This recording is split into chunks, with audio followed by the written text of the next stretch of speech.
বন্ধুসকল, আপোনালোকে মদ আৰু বিয়েৰ খোৱাটো কমাই দিছে নেকি? যদি মদ বিয়েৰ কমাই দিছে তেনেহ'লে চৰকাৰৰ কিন্তু অৰ্থনৈতিক যথেষ্ট লোকচান হৈছে। আৰু যিহেতু মদৰ দাম বৃদ্ধি হোৱাৰ লগে লগে বহু মানুহে মদ খাবলৈ এৰিয়ে দিছিলে। আকৌ এতিয়া এটা সিদ্ধান্ত দিছে এক্সাইজ ডিপাৰ্টমেণ্টে জিলাসমূহৰ সুৰা বিপণীসকললৈ নিষেধাজ্ঞা, কিছু নিৰ্দেশনা দিছে, নিষেধাজ্ঞা নহয়, ক্ষমা কৰিব, যে কোনখন জিলাই কিমান লিটাৰকৈ প্ৰতিমাহে এতিয়া মদ আৰু বিয়েৰ, ৰঙা পানী আৰু বিয়েৰ বিক্ৰী কৰিব লাগিব। সেয়া আপোনালোকে ইয়াত এতিয়া চৰকাৰক যদি সহায় নকৰে তেনেহ'লে কেনেকৈ হ'ব? কাৰ্বি আংলং আটাইতকৈ ফাৰ্ষ্টত আছে। কাৰ্বি আংলঙত ২৭,০০০ লিটাৰ প্ৰতিমাহে বিকিব লাগিব। কামৰূপে বিকিব লাগিব ১২,৯৫৭ litre.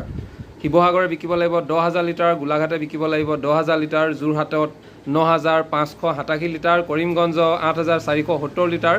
Nagaon ৬,৬৫০ litre. Nalbari ৫,৬৭৫ litre. Darrang ৫,৫৮০ litre. Kamrup মহানগৰ ৫,১৩৫ লিটাৰ। লখিমপুৰ ৪,৫৪০ লিটাৰ।